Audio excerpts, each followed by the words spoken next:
आपण पाहत आहात लोकप्रबोधन, सर्वसामान्य जनतेचा हक्काचा न्यूज चॅनल।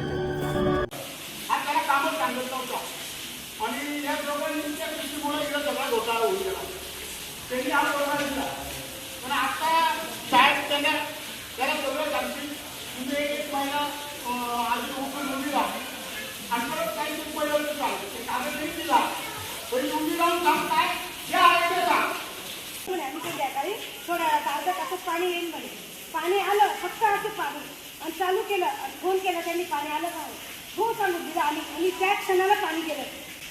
आज 8 दिवस झाले एक थेंब पण पाण्याचं नाही, बाथरूमला नाही, यायला पाणी नाही आम्हाला पाहिजे। पाणी सोडतो म्हणतं, पाणी सोडतात ते 2-4 बाटल्या भरत नाही तर पाणी जातं। एका कुटुंबात 9-10 माणसं, त्यांना तेवढं पाणी कुठून सुरणार आहे? दुसरी आपल्याकडे हातची सोय नाही, कशाची सोय नाही। पाणी असं सोडा की पाणी सगळे वरपर्यंत गच्चीवर वगैरे गेलं पाहिजे, वरच्या लोकांना पण पाणी मिळालं पाहिजे। नगरसेवक दिनकर पाटील यांच्या तत्परतेने सातपूर शिवाजीनगरचा पाणी पुरवठा सुरळीत। नाशिकच्या सातपूर विभागात गेल्या महिनाभरापासून पावसाळा सुरू असून गंगापूर धरण 80% भरले असतानाही प्रभाग क्रमांक 9 मधील शिवाजीनगर परिसरात महापालिकेच्या पाईपलाईनद्वारे पाणी पुरवठा विस्कळीत झाला होता। त्यामुळे नागरिकांमध्ये तीव्र नाराजी पसरली होती। ही बाब नगरसेवक श्री दिनकर धर्माजी पाटील यांच्या निदर्शनास येताच त्यांनी तातडीने संबंधित अधिकाऱ्यांशी संपर्क साधून समस्या सोडवली। त्यांच्या तत्पर हस्तक्षेपामुळे परिसरातील पाणी पुरवठा पुन्हा सुरळीत झाला। नागरिकांनी त्यांच्या कार्याचे कौतुक करत आभार व्यक्त केले। नगरसेवक दिनकर पाटील हे नागरिकांच्या समस्या सोडवण्यासाठी रात्रंदिवस तत्पर असल्याची भावना यावेळी नागरिकांनी व्यक्त केली।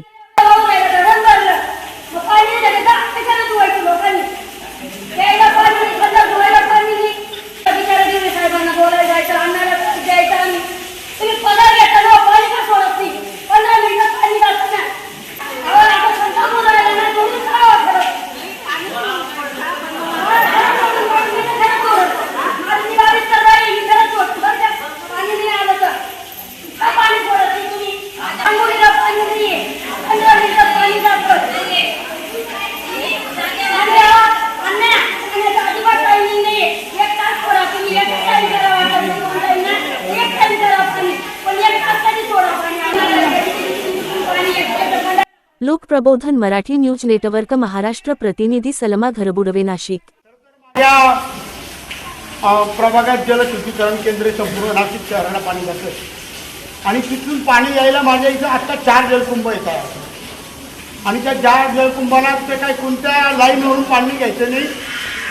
मला वाटतं डायरेक्ट पाणी MBR वरून डायरेक्ट पाणी येतं, त्यामुळे कोणतीच अडचण नाही आहे। आता तुम्ही महिलांचं सगळं ऐकलंय, फक्त हे सगळे शेतकरी कष्टकरी कामगार लोक कामावर जातात, या भगिनी सुद्धा सुट्टी काढून थांबल्या 12-12 तास ड्युटी करायची की पाणी भरायचं, रात्री विरात्री कसं पाणी भरणार आणि दिवसा कसं पाणी भरणार, हे पण सगळे कामगार लोक आहेत। विनंती लारंकर साहेब, तुम्हाला सांगावं लागणार आहे का असे जर अधिकारी असत, हा कामचुकार अधिकारी आहे, खोटा बोलतो। जर त्या वानमनला ड्युटी दिली नाही तरी तो म्हणतो, आणि वानमन म्हणतो मी ड्युटी नाही करतो, हा मला रात्री म्हणतो मी ड्युटी करतो, हे असं बरोबर नाही। तर तुम्ही चांगले वानमन या लोकांकडून काम करून घेणार, माझ्या भगिनीला पाणी द्या, माझी एवढी विनंती। जर तुम्ही ऐकलं नाही, 2 दिवसात जर आता फरक पडला नाही, तुम्ही तुमच्या दालनात येऊन आम्ही 4 नगर शोधून जनतेला नाही आणणार। अभियंता उपअभियंता कार्यकारी मी स्वतः त्याच्यामध्ये जातीने लक्ष घालून त्यांना जे काही कामाचं स्वरूप आहे त्याचं लेखी स्वरूपात आदेश देऊन वेळेवरती पाणी पुरवठा होईल याची दक्षता घेण्यात येईल।